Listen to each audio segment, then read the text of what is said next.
Excellencies, distinguished ladies and gentlemen, distinguished delegates, it is my great pleasure to welcome you all today to the final meeting of the 18th session of the Conference of State Parties, namely the interactive dialogue among state parties, UN entities, and other stakeholders on the implementation of the Convention on the Rights of Persons with Disabilities.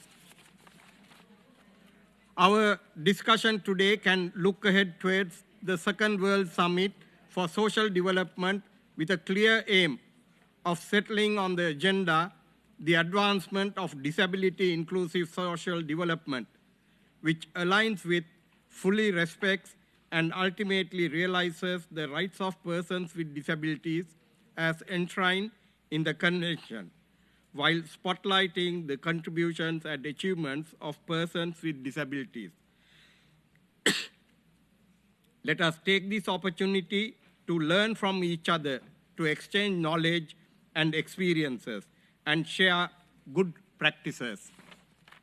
Now I would like to warmly welcome our distinguished panelists today of today's interactive dialogue. Ms. Bjørg and of the Assistant Secretary General for Policy Coordination, Department of Economic and Social Affairs, or DESA, Ms. Ilze Kehris, Assistant Secretary General for Human Rights, Office of the United Nations, High Commissioner for Human Rights, Ms. Charlotte McClain-Nhlapo, Global Disability Advisor, Lead Social Specialist, the World Bank, Dr. Ola Abualghaib, Director, United Nations Global Disability Fund, Ms. Roxana Widmer-Iliescu, Head of Digital Inclusion Service, ITU, and Ms. Sina, Civil Society Representative, Disabled People's Organizations, Denmark. I will kindly invite each of our panelists to deliver their remarks for 5 minutes. We will then invite delegations and other observers to participate in an interactive discussion with panel members. Delegations and participants may request the floor by pressing the button on their desk only after the floor is opened for questions or comments following the presentations. To begin this dialogue, it is my honor to introduce our first panelist, Ms. Ilze Kehris, Assistant Secretary General for Human Rights of the Office of the High Commissioner for Human Rights. Ms. Kehris, welcome, and the floor is yours. Thank you, Mr. President. Excellencies, distinguished delegates, it's an honor to address the 18th session of the Conference of States Parties to the Convention on the Rights of Persons with Disabilities. Since its adoption almost 20 years ago, the Convention has transformed the lives of people with disabilities and has broken barriers. It has affirmed that disability is part of human diversity and that persons with disabilities are equally entitled to the full spectrum of human rights.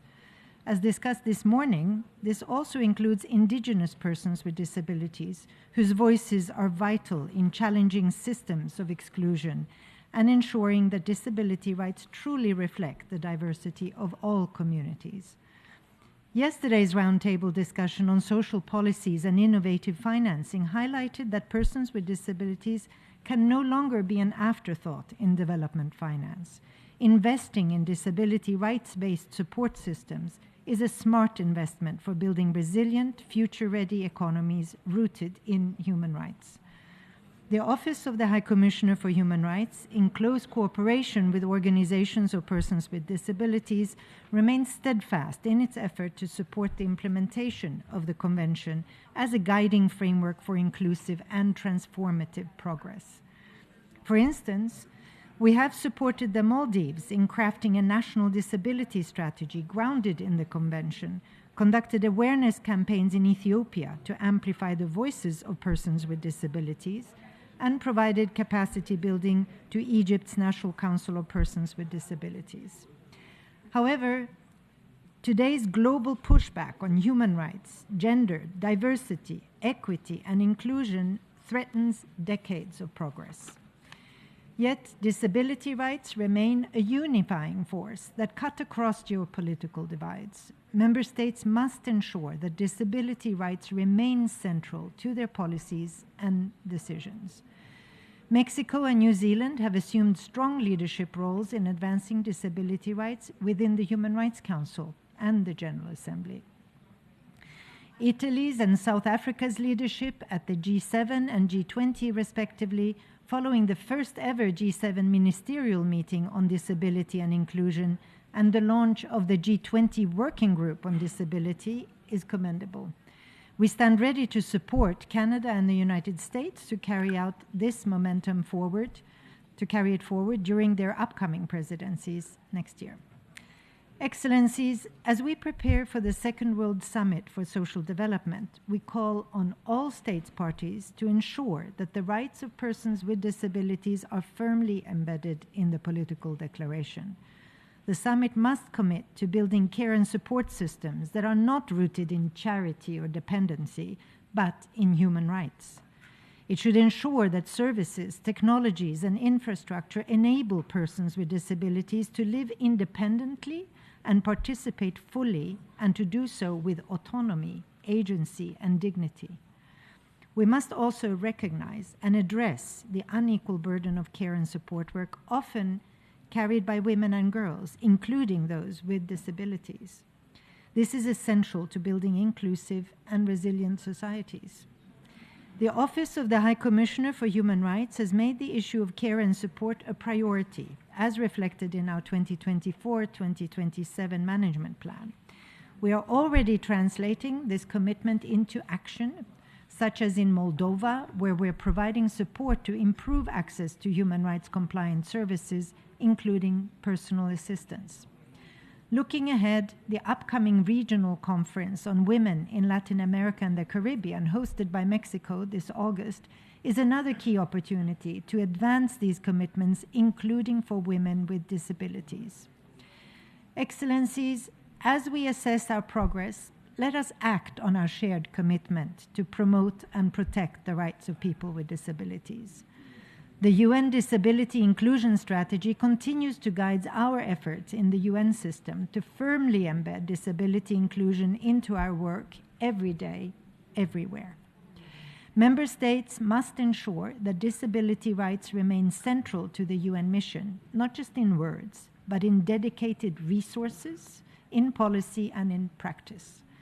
Let us carry forward the transformative spirit of the Convention by ensuring the full enjoyment of human rights and fundamental freedoms for all persons with disabilities, so that everyone may live in dignity, free and equal, empowered to reach their fullest potential.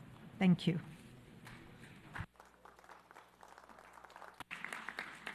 Thank you, Ms. Kehris, for your excellent presentation.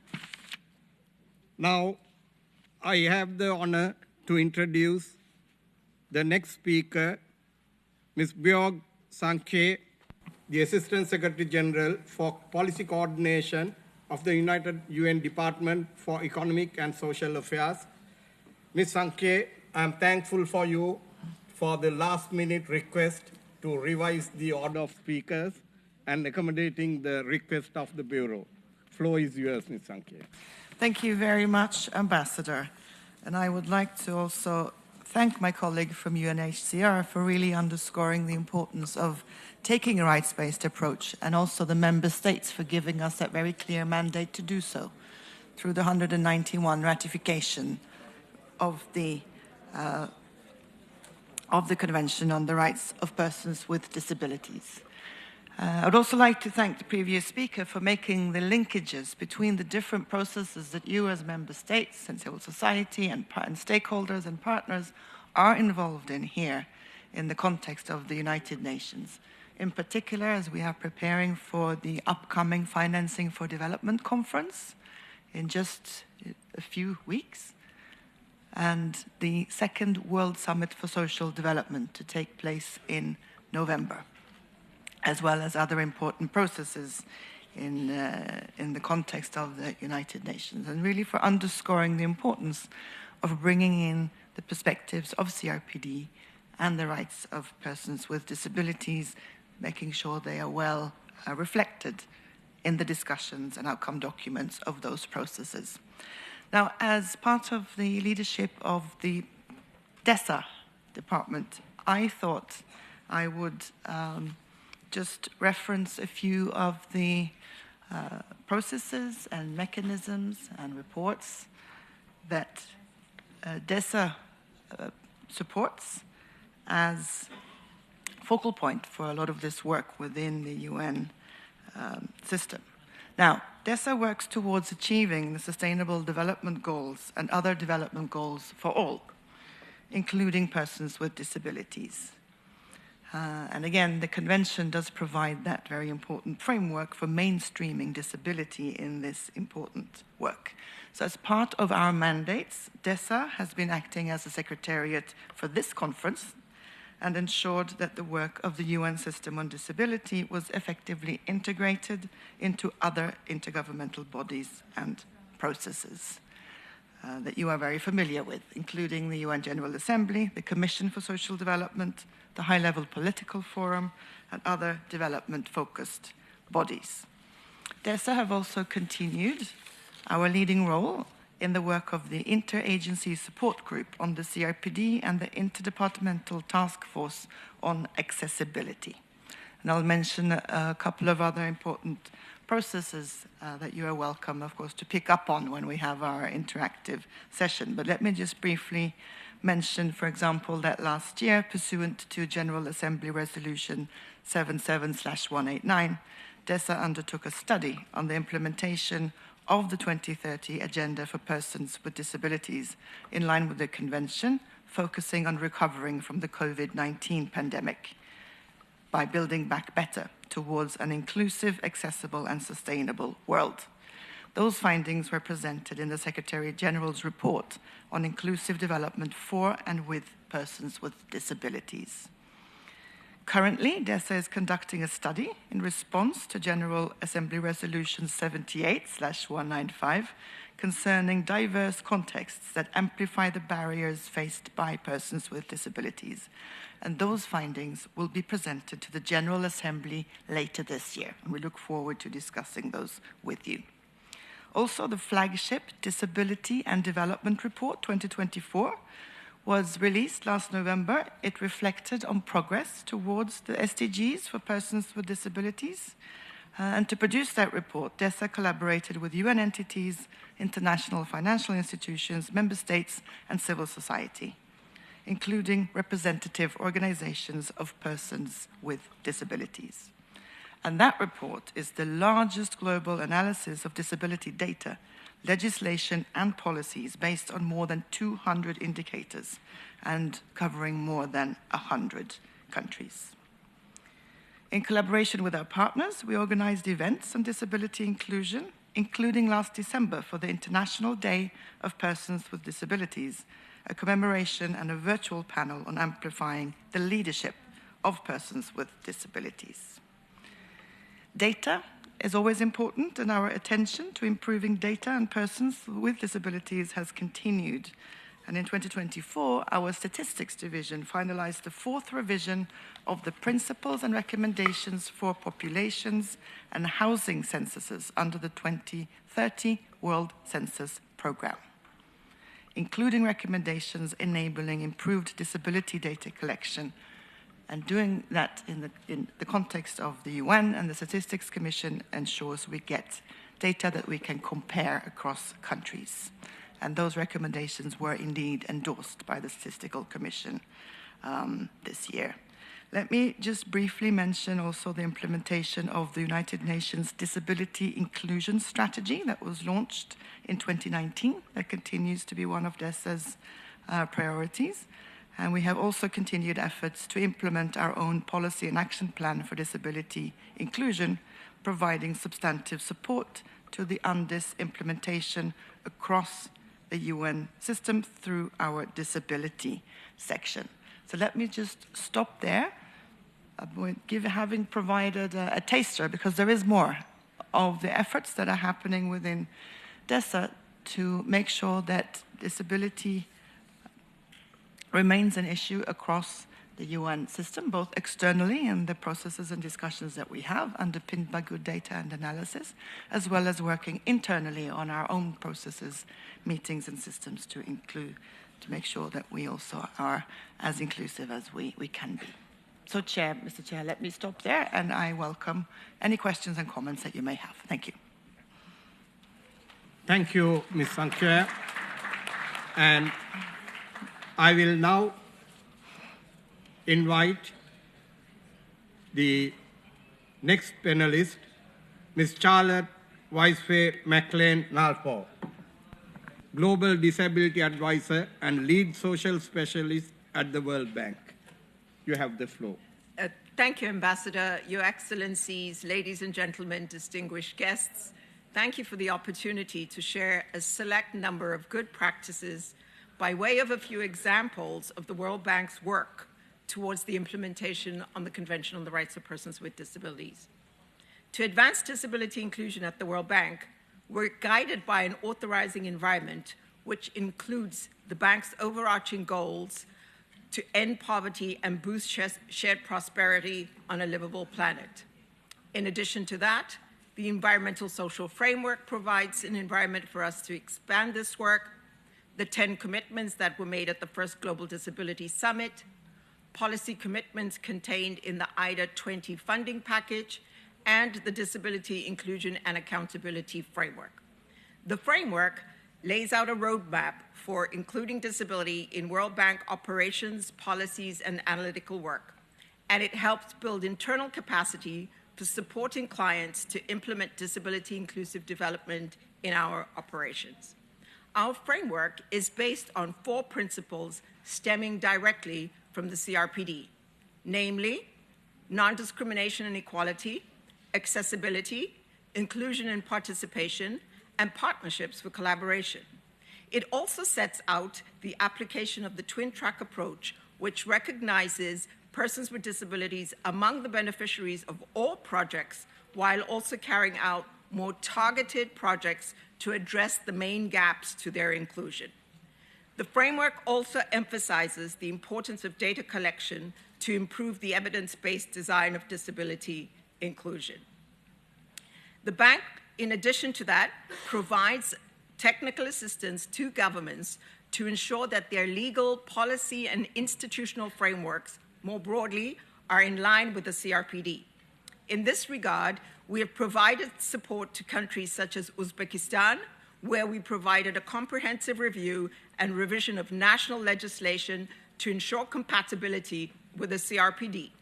And in Romania, we supported the development of the National Strategy for the Rights of Persons with Disabilities 2022 to 2027. We, in addition to that, have 20+ disability country profiles. In Rwanda, we provided technical assistance and advice towards the ratification of the Marrakesh Treaty, and this is very important because it enables the government to access content and waive copyright issues to access published work for print disabled learners. As part of the mainstreaming of disability inclusion in the World Bank-supported projects, we identify entry points for disability inclusion. For example, in Nigeria, we provided technical assistance to the National Commission for Persons with Disabilities to promote disability inclusion. This included capacity building sessions on the CRPD with the Commission and supported 9 operational policy documents for the Commission.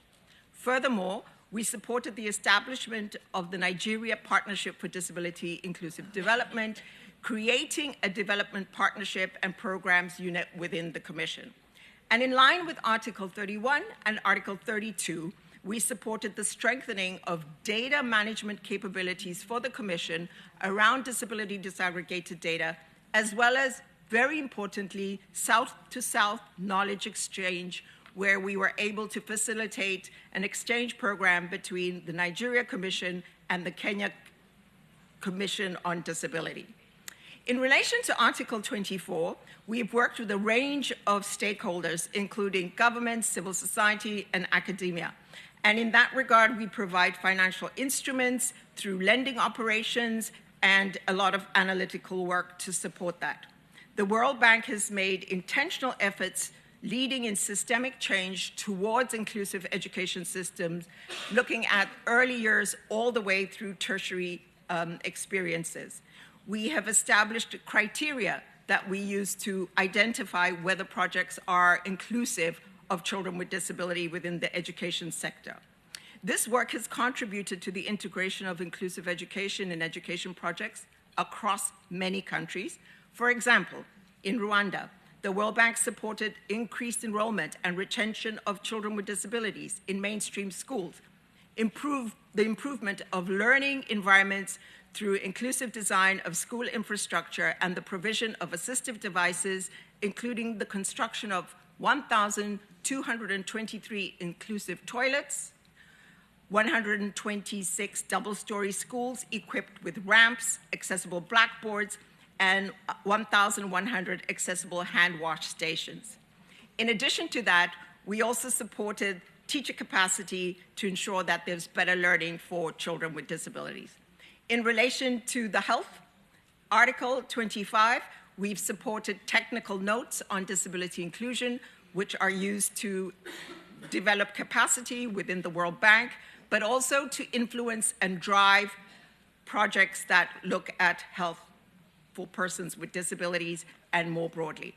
I wanted to quickly touch on the area of urban and transport, because in that regard, the bank has advanced work in Bangladesh, where we supported a transportation infrastructure program, and in that regard, we provided technical assistance around urban mobility and entrenched principles of accessibility. Similarly, in Maputo, we worked on the Maputo Metropolitan Area Mobility Program, and again there, we were able to provide advice and funding to ensure that accessibility was built into those projects. In relation to the digital inclusion, we've also worked in Uzbekistan, where we supported the development of a qualitative study to identify digital inclusion gaps for persons with disabilities, and that study went on to influence and ensure that the lending project was then inclusive of persons with disabilities. Other scalable projects include work that we've done in Sierra Leone around digital transformation, again ensuring that at the design stage, issues of disability are inclusive. Last and not least, in relation to Article 31, the World Bank has launched the Disability Data Hub, which is a portal for disability disaggregated data. It was launched at the Global Disability Summit in April in Berlin with support from Microsoft and the government of Germany. The idea is that this hub will continue to focus on scaling up disability data, and this data will be used to influence and guide the design of inclusive development projects. What is important in relation to this is that we use the Washington Group short set of questions, and that is a tool that we are encouraging all of our clients to use. The Disability Data Hub promotes access to and the use of disability disaggregated data and will be instrumental in designing policy as well as operations. We currently have disability disaggregated data for 63 countries and expect to extend that so that we have data for all sectors and for all countries. Thank you very much, Chair, and we would like to say that the World Bank stands ready to support state parties in their efforts to implement the Convention on the Rights of Persons with Disabilities.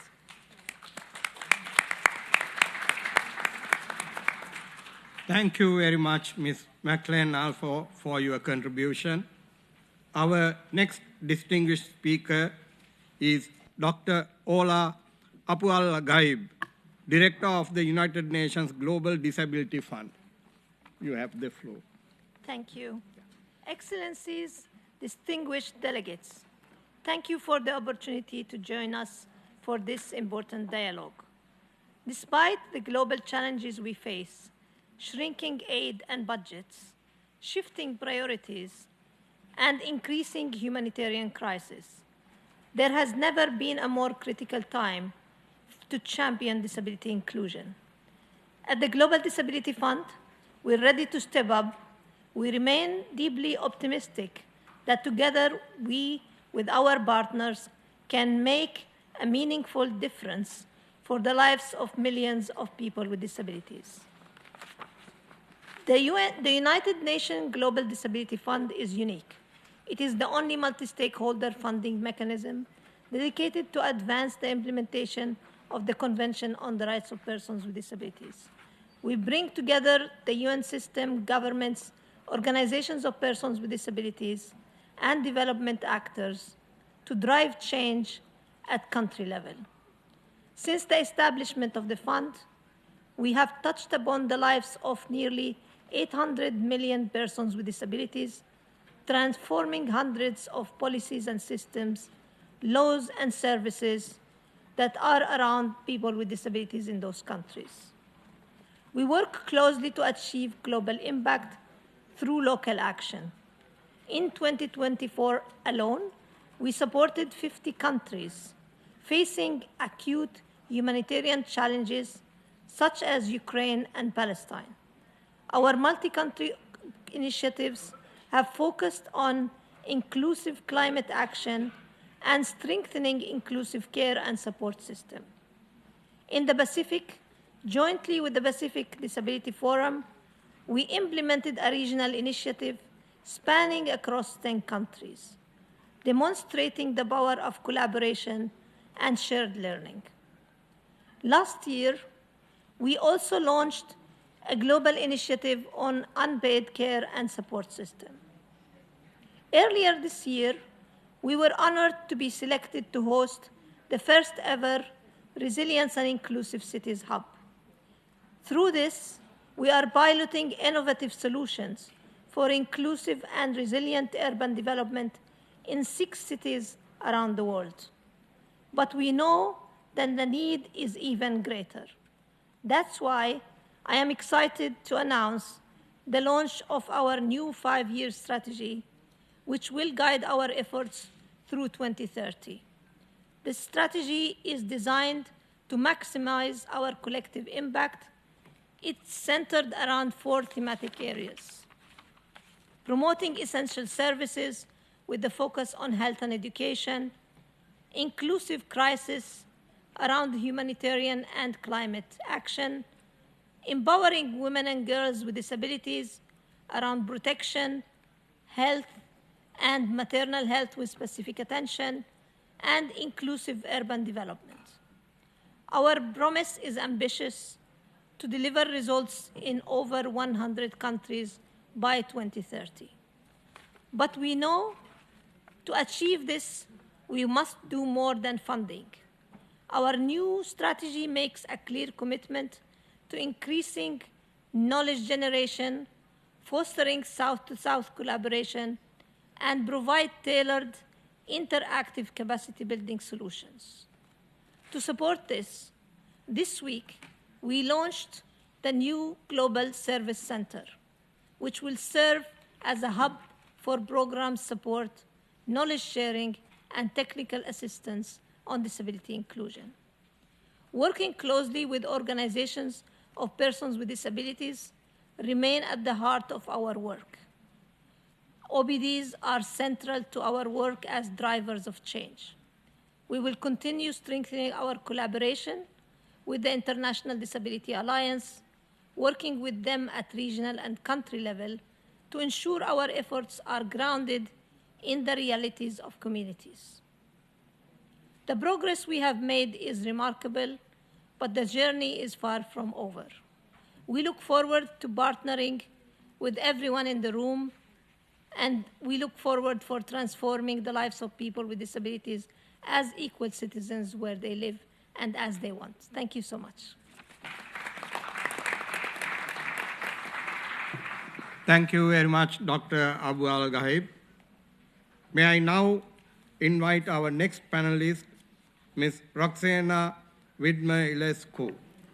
Head of Digital Inclusion Service at the International Telecommunication Union. You have the floor. Thank you, Mr. President, Excellencies, distinguished delegates, ladies and gentlemen. On behalf of the ITU Secretary General, Ms. Doreen Bogdan, I'm honored to report on ITU's recent activities supporting the implementation of the Convention on the Rights of Persons with Disabilities and the equitable digital inclusion and empowerment of all persons with disabilities. ITU's digital inclusion work is guided by a holistic, intersectional, and intergenerational approach that addresses the diverse needs of people across age, ability, gender, educational background, socioeconomic status, and geographical location. We call for digital accessibility to be integrated from the outset in all digital policies, products, and services to ensure everyone has barrier-free use of ICTs and can fully participate in the digital society, economy, and ecosystem. The key achievements during the reporting period encompass capacity building.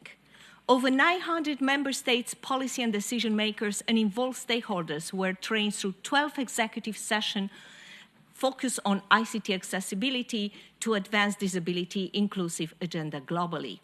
More than 1,000 participants from 144 countries, 42% women, 70% from developing countries, enrolled in ITU Academy's self-paced online courses on ICT accessibility and digital inclusion.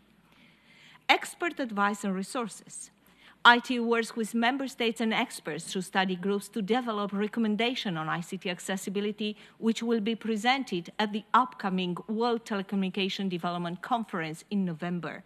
This aims to support the development of a digitally inclusive implementation work plan for the next 4 years within the framework of the global ICT development.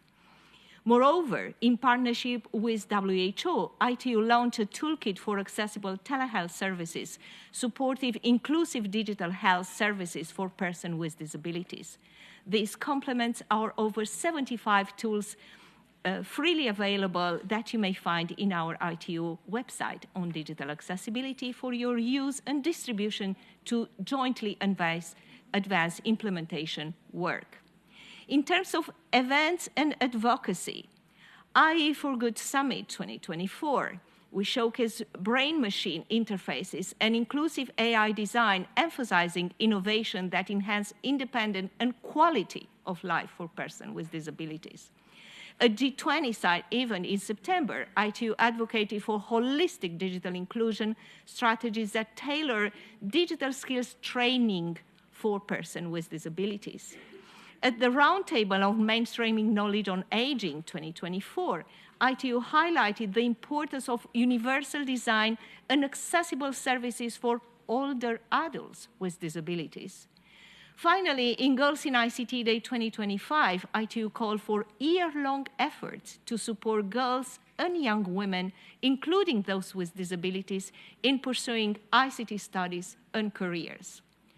On youth engagement, an ITU Huawei Generation Connect Young Leader developed a project using Web3 to create accessible learning and job portals for persons with disabilities. And finally, 184 Generation Connect Youth and Voice from 64 countries receive ICT accessibility training to champion digital inclusion in their countries. Our regional highlights. In the Americas, we had ITU Accessible Americas ITC for All in Mexico City in November 2024, who gathered over 130 participants who share policy advancing digital inclusion for persons with disabilities, especially in rural and indigenous communities. In Arab states, in collaboration with ESQA, the ITU Accessible Arab Region ICT for All in Jordan in last April engaged over 120 stakeholders to foster regional collaboration and make the region more inclusive and accessible for all people, in particular those in vulnerable situations. In Africa, hundreds of visually impaired persons were trained in Senegal and Ghana through Digital Transformation Center. And in Burundi, we provide expert advice to develop a national strategic plan for digital inclusion. In CIS, ITU held a workshop in Minsk to advance technology for inclusive societies with focus on digital skills and accessible best practices. And finally, in Asia and Pacific, on last June 2nd, in the Digital Asia Pacific Forum, was reaffirmed that digital inclusion for persons with disabilities as an essential to equitable participation and exercise of their human rights in the digital ecosystem. Accessibility in ITU evidence services, we ensure accessibility through wheelchair accessible venues, sign language interpretation, captioning, including AI-based tools, and provide ITU publication in digitally accessible formats. The Audio Stop app, an ongoing effort of our ITU radio sector, enhance audiovisual accessibility to support full participation of persons with disabilities in ITU work. In the standardization work in ITU, the Resolution 17 on accessibility was recently revised, reinforcing universal design in line with the CRPD requirements. New standards were developed for accessible mobile system in rural areas and metaverse accessibility in collaboration with WHO and ISO IEC. Leadership engagement. ITU elected development sector director in his capacity in ITU work, as well as in his role as a UN Global Disability Fund board member, continue to champion ICT accessibility at the highest policy level, advancing disability inclusive development globally. Finally, partnership and cooperation. ITU strongly believes that integrating digital accessibility across all sectors is critical for transformative inclusive development. We thank all partners across UN system and beyond, and our partners from policy development, from private sector, from industry, from academia, from civil society, who supports our mission to ensure that no one is left behind in the digital world. Thank you for your attention. Thank you, Ms. Widmer-Iliescu. And our final panelist of today's interactive dialogue, representing civil society, is Ms. Sina, Head of Policy at the Disabled People's Organizations, Denmark. Ms. Sina, we are delighted to have you with us today, and you have the floor. Thank you. Your Excellencies, distinguished delegates, representatives of civil society, thank you for the opportunity to speak today. I do so with humility, but also with urgency.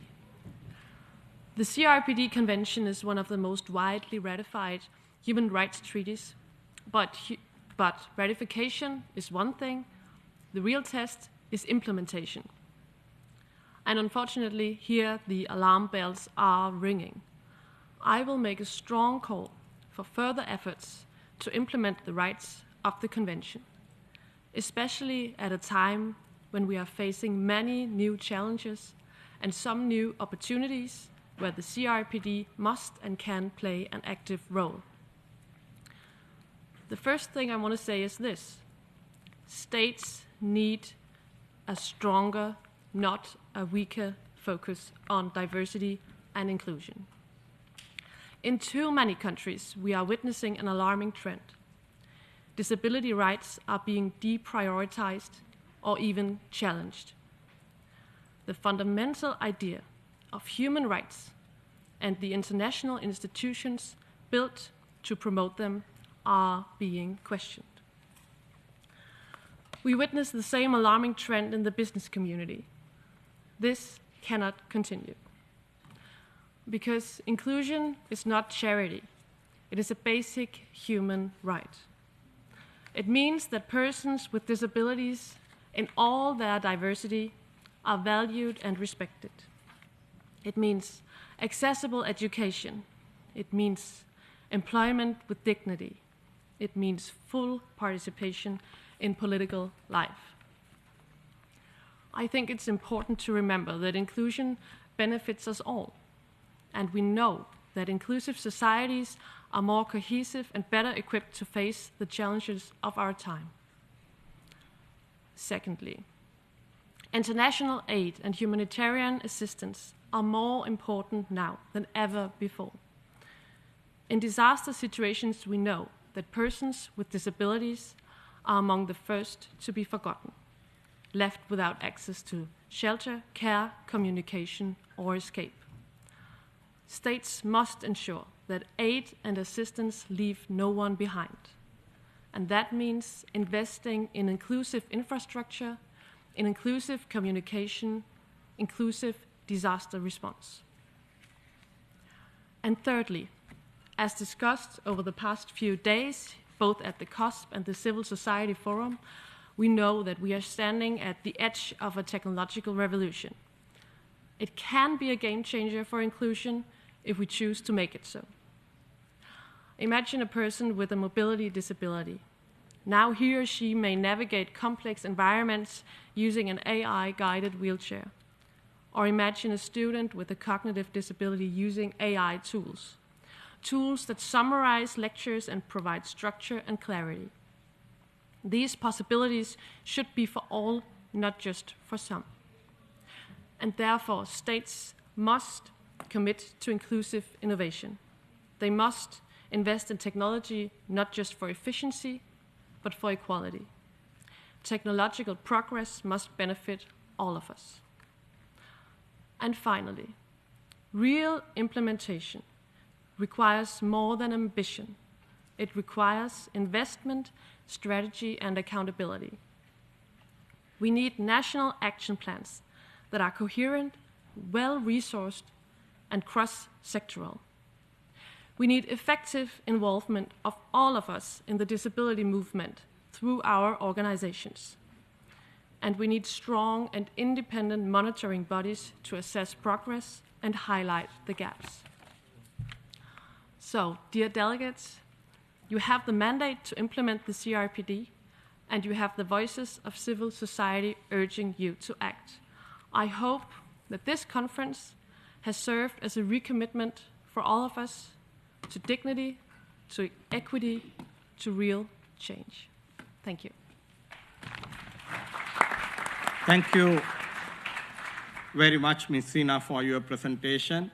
And I would like to thank all panelists for their interesting presentations and thought-provoking insights. Distinguished delegates, ladies and gentlemen, let us now move on to the second segment of the interactive dialogue. The following segment offers the opportunity for delegations and other stakeholders to request the floor to make brief comments relevant to the current discussion. Please be reminded that delegations and participants may request the floor by pressing the button on your desks. In order to ensure an inclusive and interactive discussion in line with the decisions of the Bureau, after every 3 state parties make their interventions, I shall invite 1 NGO, 1 UN entity, and 1 national human rights institution. In a moment, I shall shortly call and give the floor on a first-come, first-served basis to the first 3 inscribed delegations. When called to the floor, please unmute your microphone and indicate your name, followed by the name of your delegation or organization. Please refrain from reading prepared statements. You may speak for no more than 2 minutes with no exception. The floor is now open for comments.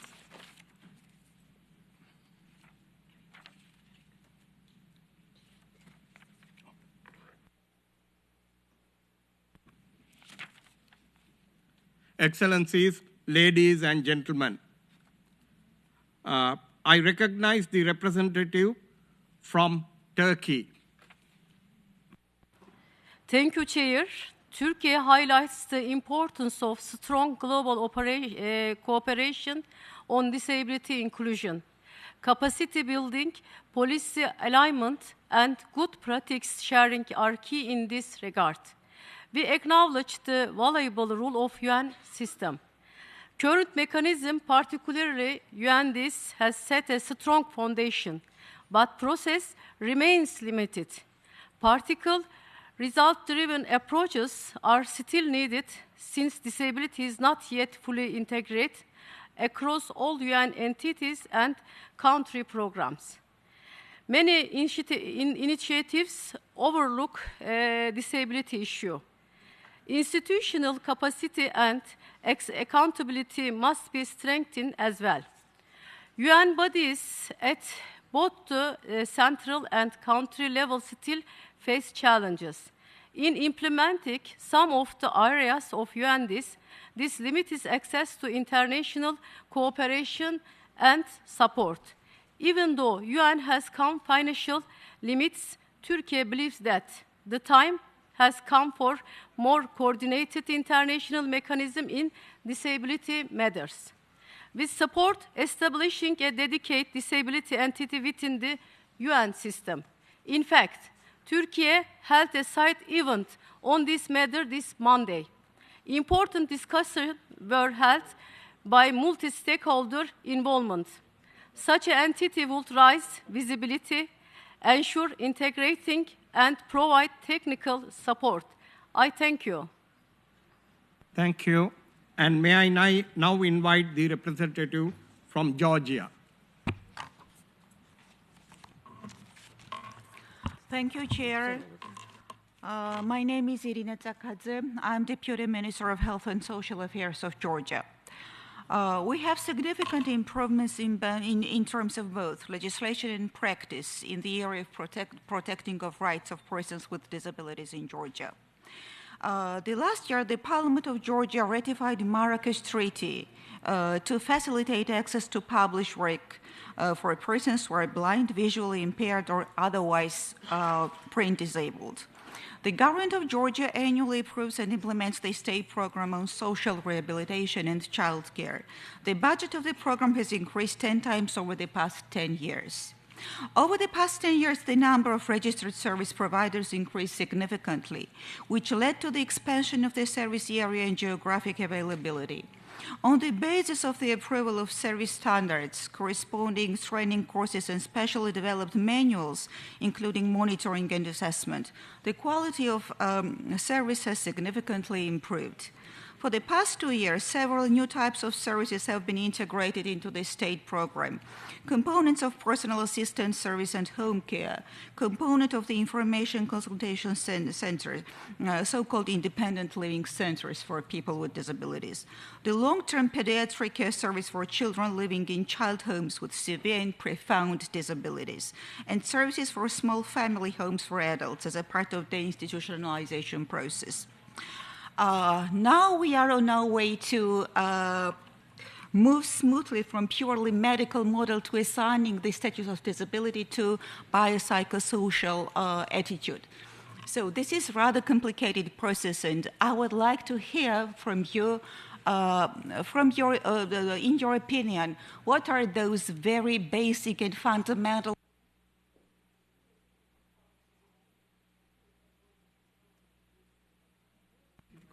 Thank you. And may I now invite the representative from Costa Rica.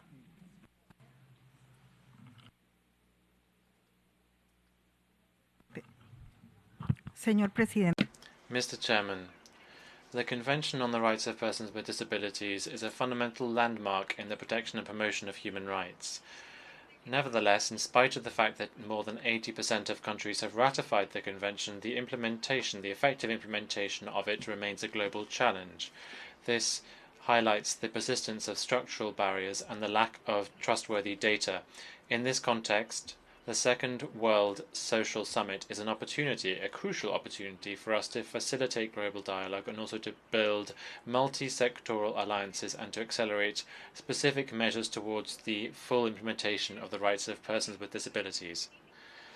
There are two particular measures that we think are particularly critical to make headway in this domain. One, we need to foster alliances between all stakeholders, governments, civil society, and associations, to coordinate efforts to share good practices and to mobilize resources to ensure the integral, effective implementation of the Convention. But above all, resources need to be opportunities that can reach persons with disabilities. We urge countries to harmonize processes, and we think it is critical that we have an interaction that allows us to seek solutions and to uphold the rights of persons with disabilities. Thank you. Thank you.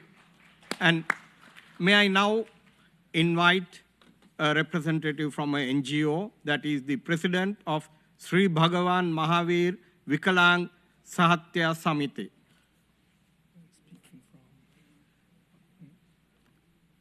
Our NGO, which is also known as the Jaipur Food Organization, is the world's largest NGO.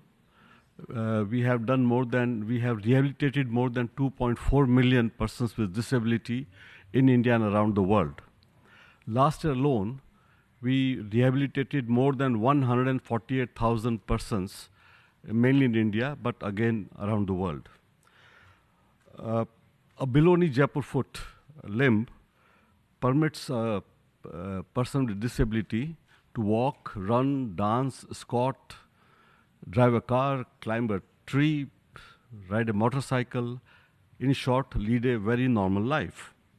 Our vision is that no one should go without a limb for the lack of affordability or for the lack of accessibility. And these are two things we try and address. We provide a Jaipur foot limb completely free of cost to the beneficiary. And the reason why we are able to do it is because our limb costs just $100 as compared to a comparable Western limb which costs about $10,000. That's a result of frugal engineering and lots of very good managerial practices. According to the UNICEF World Report on Assistive Devices, the unmet requirement is between 3 to 90%, and the numbers are very acute for developing countries. Unlike other limbs, talking of accessibility, we fit a limb in 1 to 2 days, whereas it takes weeks in other technologies. We have worked around the world in 44 countries, where we have helped more than 100,000 people get rehabilitated. And we are very happy to offer our technology, services, training to whoever wishes it, and we'll be able to help. Thank you. And may I now give the floor to the representative from Russian Federation. Господин председатель. Mr. President, we once again are forced to raise the issue of the CRPD's serious backlog in reviewing national periodic reports on the implementation of the Convention's provisions. We wish to illustrate this with our own example. In October of 2022, we submitted a combined periodic report. However, according to the information on the CRPD website, the committee's experts plan to compile relevant questions only in March of 2026. And at the same time, the consideration of the reports themselves is scheduled for March of 2029, meaning 6.5 years after they were submitted. It's clear that most of this information provided will lose its relevance during this period. At the same time, in accordance with the Convention, states should submit periodic reports at least once every 4 years. In this regard, it is regrettable, under the current circumstances, that the committee continues to devote a significant part of its meetings to activities outside its mandate, in particular the issuance of general comments, which are subsequently imposed on states as new mandatory standards. We wish to remind all that such general comments are the private opinions of the committee's experts and cannot impose any obligations on states in addition to those they have assumed under the Convention. Mr. President, in conclusion, we would like to comment on the new format of the session. We appreciate the contributions of NGOs to the discussion and consider them important partners in improving the situation of persons with disabilities. But at the same time, in our view, a traditional format would be more appropriate for an event such as a conference of states parties, where states that bear legal responsibility for the implementation of the treaty would speak first, and only then would representatives of civil society share their best practices. We would recommend that consideration be given to returning to this practice in the next session. Thank you. And may I now invite the representative from Iran. In the name of God, the most compassionate, the most merciful, Mr. President, distinguished representatives, and ladies and gentlemen, at the outset, I would like to express my gratitude to the organizers of this important conference It is an honor for me to participate in this session in my capacity as Deputy Minister and Head of the State Welfare Organization of the Islamic Republic of Iran, which is recognized as the national body responsible for the implementation of the Convention on the Rights of Persons with Disabilities.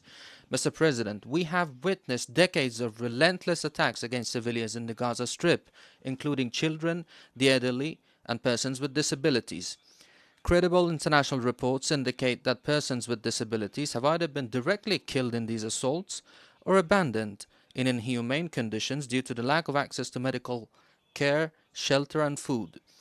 We categorically condemn these atrocities and call for full accountability of their perpetrators. The indifference of the international community in the face of such crimes constitutes a blatant violation of the principle of equality, inherent human dignity, and the very spirit of the Convention on the Rights of Persons with Disabilities. Respect for persons with disabilities and efforts to ensure equal opportunities for them have always been enshrined in the religious teachings, national values, and policy frameworks of the Islamic Republic of Iran, manifested most notably in the adoption and implementation of the national law on the protection of the rights of persons with disabilities. Pursuant to the law in question, we have implemented significant programs and achieved notable outcomes in the areas of rehabilitation, employment, housing, marriage, and family support. This is taking place under circumstances in which the unlawful sanctions imposed by the United States and numerous Western countries against the Islamic Republic of Iran. Thank you, Excellency. And may I now give the floor to the representative from Malta. Thank you, Chair, for giving Malta the floor. Malta is actively engaging in the national and international efforts to implement the Convention of the Rights of Persons with Disabilities. In preparation for the 2025 Global Disability Summit, Malta has made several commitments. The first one is related to the promotion of reform initiatives, such as the implementation of the personal assistance and personal budget reforms. And we are also mapping disability data, addressing gaps, and creating a unified register with common indicators. With regards to international collaboration and leadership, Malta participated in drafting the Commonwealth Disability Inclusion Action Plan. Malta has also supported the WHO European Regional Framework on Disability with intersectional efforts involving health and civil society actors. When it comes to regional and multilateral engagement, Malta is contributing to the Union for the Mediterranean's Regional Disability Framework. As a follow-up from the Valletta Declaration goals, Malta signed a letter of understanding with UNESCWA and the UN Special Rapporteur, promoting academic exchange via the Arab-EU Disability Research Network.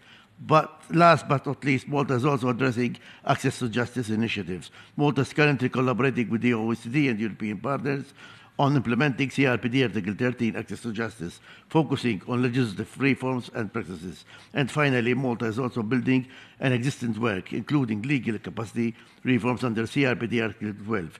These actions reflect Malta's commitment to accountability and inclusive policy making across local, regional, and global levels. Thank you for your attention. Thank you. And I would now give the floor to a representative from an NGO, the representative from G3ICT.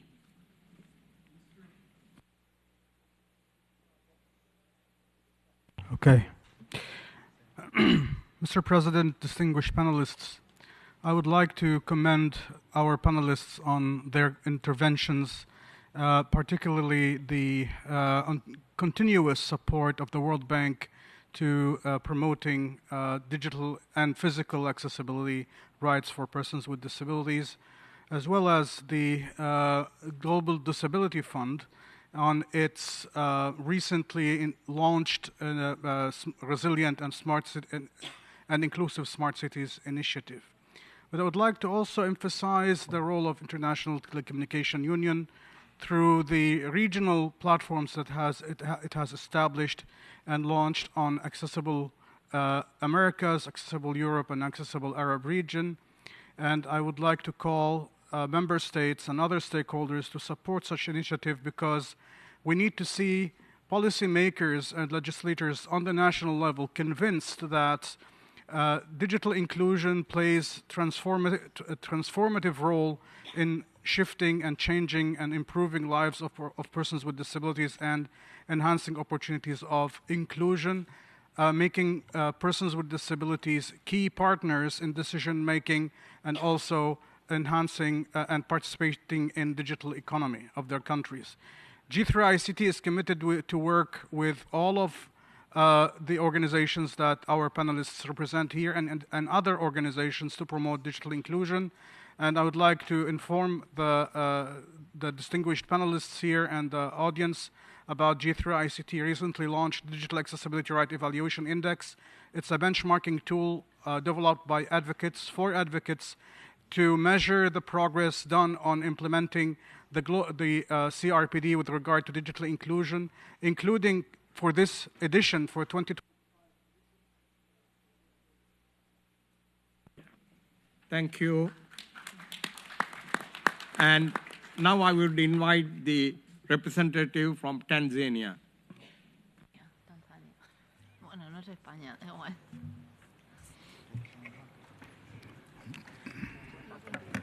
Mr. President and the panelists, thank you for the presentation. I have two issues. I know the one will go to the presenter from the UN and the one who presented from the World Bank. Mr. President, we know that all the member states of the UN and the UN agency are obliged to ensure that we implement the provision of CRPD. It was nice hearing from the presenter from the UN the initiative that are being taken to ensure that the UN is highly inclusive and recognize the rights and needs of persons with disability. But I have a question. That the UN has its agencies in our respective countries, but you find most of the UN agencies have not employed persons with disabilities back in those country offices. Now, I'd like to hear from the presenter what strategies are there to ensure that all the UN agencies in our respective countries employ persons with disabilities, but also the resources that are allocated to the respective countries are putting emphasis on having resources or funds geared to support issues of persons with disability in relation to the statistic data of a given country.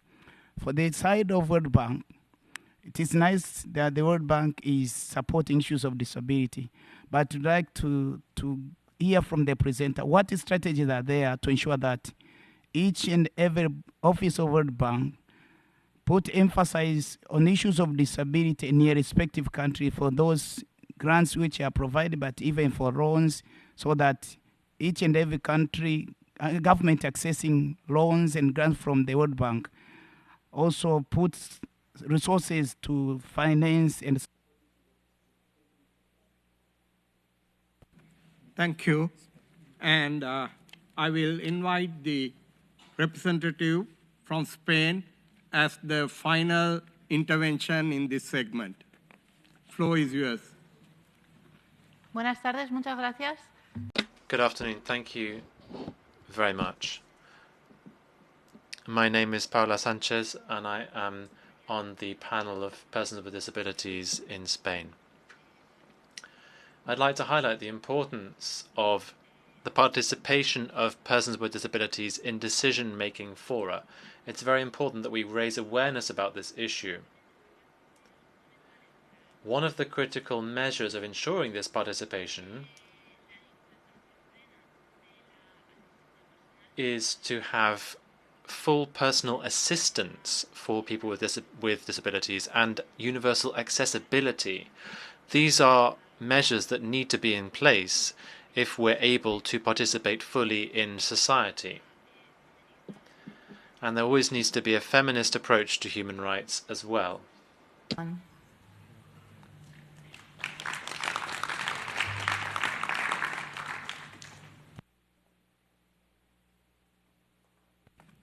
Thank you. And ladies and gentlemen, I thank you for your interesting comments and questions. I will now give the floor to our distinguished panelists to provide their responses to the questions raised or to the comments that were made. And I would kindly ask each panelist to make their response within a period of approximately 2 to 3 minutes. And first, on behalf of the Department of Economic and Social Affairs, may I invite Ms. Bjørg, Sandkjær, Assistant Secretary General for Policy Coordination, to begin with the responses. You have the floor. Thank you very much,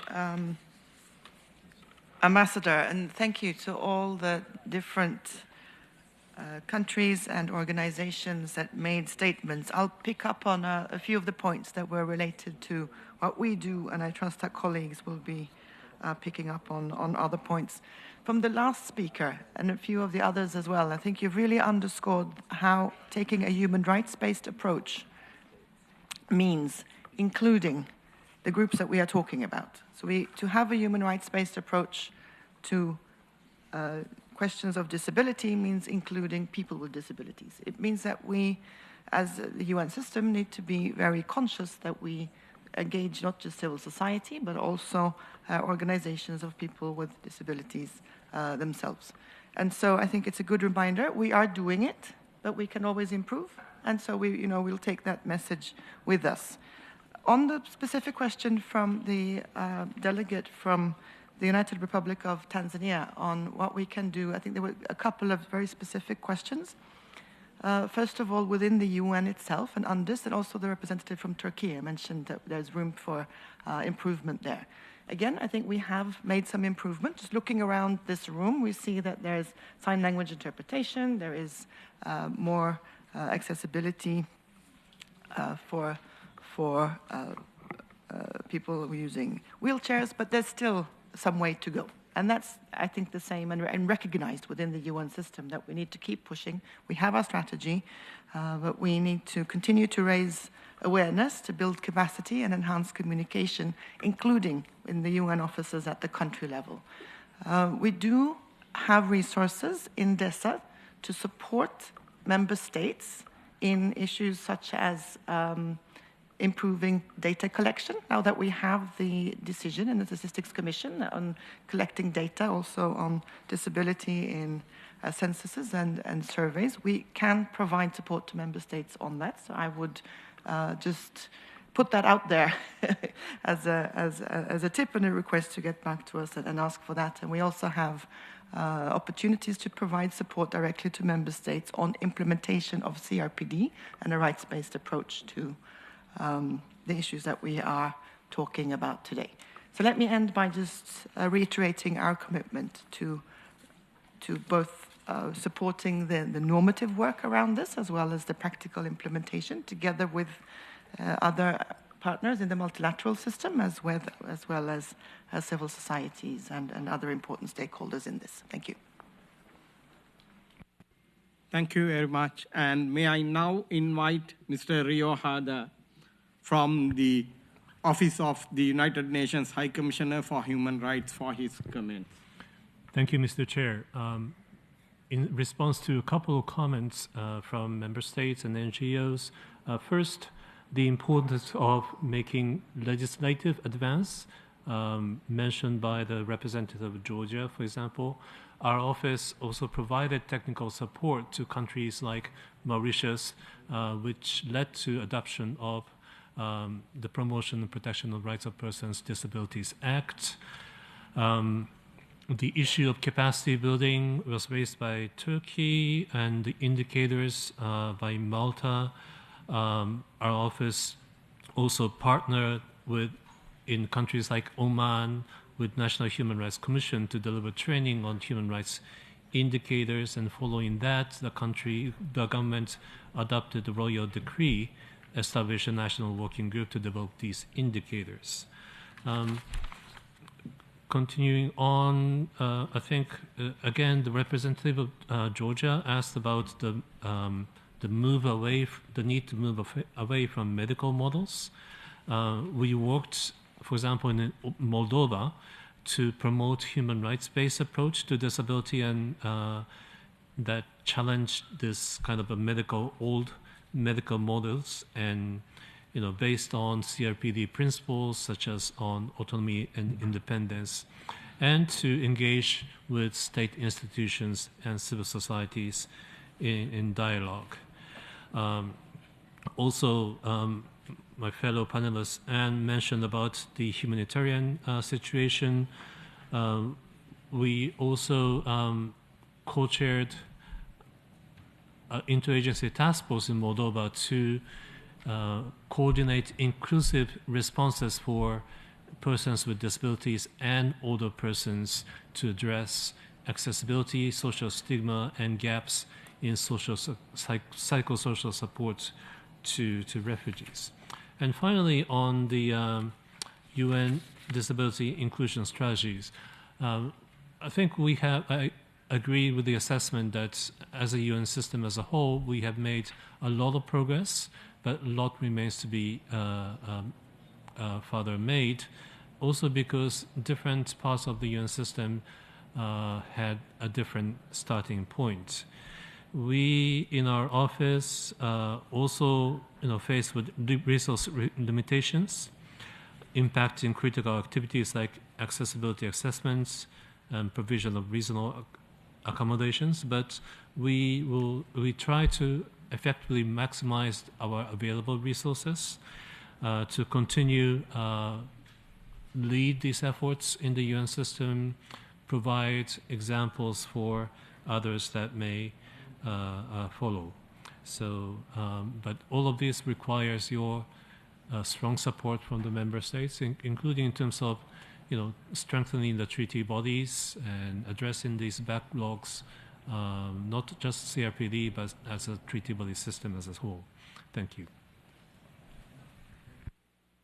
Thank you. And may I now give the floor to Ms. Charlotte McClain-Nhlapo, Global Disability Advisor, Lead Social Specialist of the World Bank. Thank you very much, Ambassador. I first of all would like to thank the representative of G3ICT for their leadership in providing and advancing issues around digital inclusion for persons with disabilities. Without that support, a lot of the work that we have been doing at the World Bank would not have been possible. So thank you very much for that. I'd also like to appreciate the comment from the representative of Georgia, and just to say that the World Bank has supported discourse and discussion in Uzbekistan around how to move from the medical model to the social model. And in thinking about that, I think some of the critical issues that we need to put in place is the removal of barriers that hinder the inclusion of persons with disabilities, to ensure that we're looking at voice and agency of persons with disabilities, and staying true to the spirit of the Convention on the Rights of Persons with Disabilities. And I would be happy to talk further with the representative on how we might be able to support you. Thirdly, I would like to respond to the representative from the United Republic of Tanzania. And I think his question is a very valid question. How do we, in fact, ensure that projects that are supported by the World Bank are disability inclusive? Well, there are a number of ways that we do that. I mentioned in my presentation the environmental social framework. That framework has 10 standards, which are essentially safeguards that we use against all World Bank finance projects. And in those safeguards, we have some specific articles or standards that speak to issues around disability inclusion. One is the principle of non-discrimination. Two is ensuring that our projects address the issues around universal access or universal design. And then thirdly, we ensure that our projects have stakeholder engagement and the participation of persons with disabilities. So there are checks and balances built into World Bank projects, but ultimately these projects belong to the governments. And so the determination is on the government to decide to what extent they take on any suggestions from the World Bank. With that, I'll thank you. Thank you. And may I now invite Dr. Ola Abualghaib, Director, United Nations Global Disability Fund. Thank you. I actually would like also to reflect on the comment from Georgia.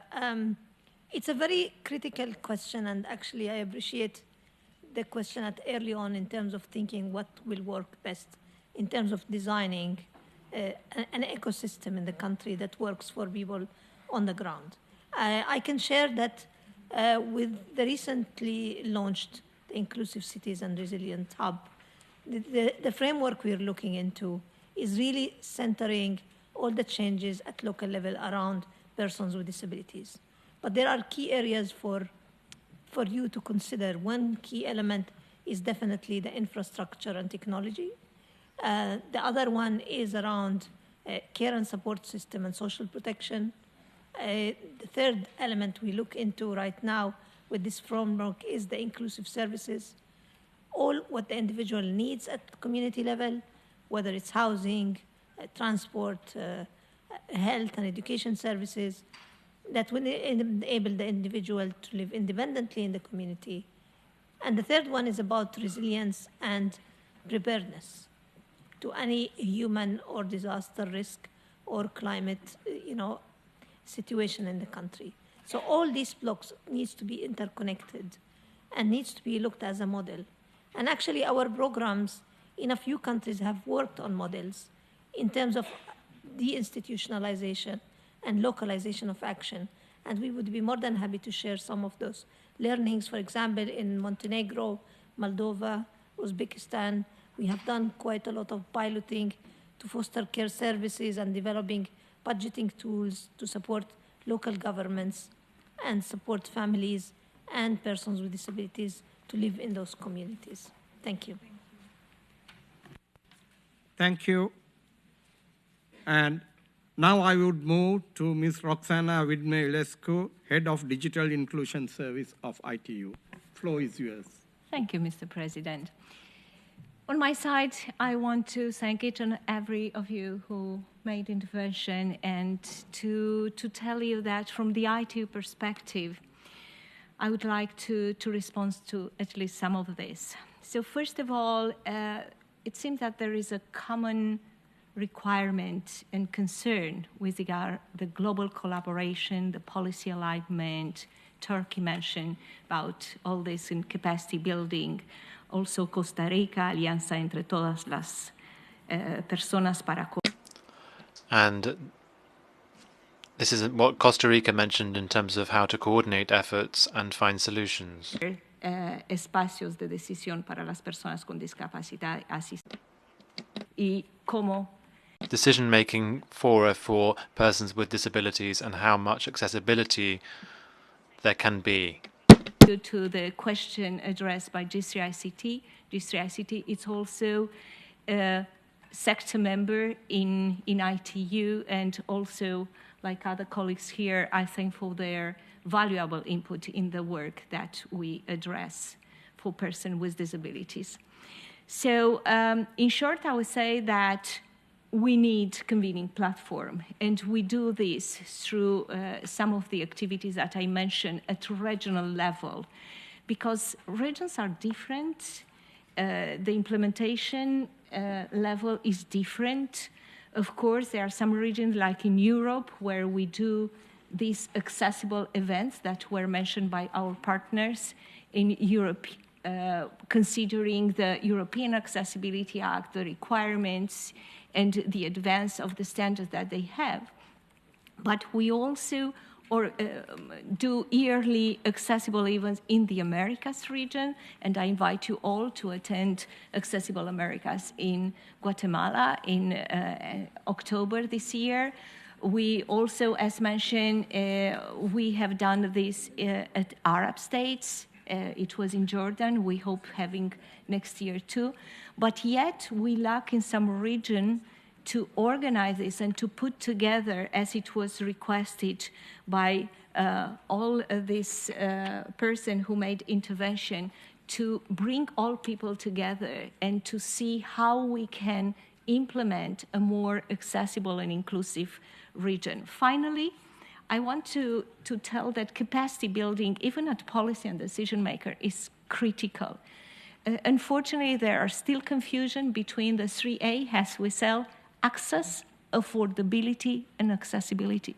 There's this confusion because access is infrastructure, but we cannot put people's fingers in the plug and say, I'm connected. Affordability to pay this, access to internet and to the device that it's adapted for my specific needs.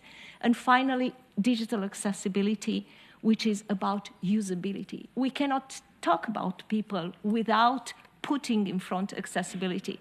And to conclude to the requirement from Spain, and as already indicated by ITU in many of our interventions, in our days, when every single human right passed from offline to online, digital accessibility is not anymore a nice to have, it's a fundamental requirement to enable persons with disabilities to exercise their fundamental human rights. And I cannot call on you all more to get together to try to advance this agenda, which is critical, in particular, considering the advancement of the technology like artificial intelligence and emerging technology. We are here to support and to collaborate with all of you, and of course, all the distinguished panelists here. Thank you for your attention. Thank you for these comments. And may I now give the floor to Ms. Sina, Civil Society Representative, Disabled People's Organizations, Denmark. Thank you. It's been inspiring to hear your reflections on how we can ensure an even better implementation of the convention in countries around the world. And my hope is that the national OPDs are an integrated part of all these processes. And that means being heard throughout the whole lawmaking process. That means being asked to contribute when new data sets or analyses are being developed. And it basically means that OPDs are respected as disability experts because of their own lived experiences. And now is the time for all of us to return home and continue the work of promoting systematic, cross-sectoral, and sustained implementation of the Convention's principles into everyday life. And that means into legislature, into public procurement, into data strategies. In Denmark, we as an OPD have proposed the establishment of an interministerial forum that also should include representatives from civil society with the aim of monitoring the implementation of the CRPD in a Danish context.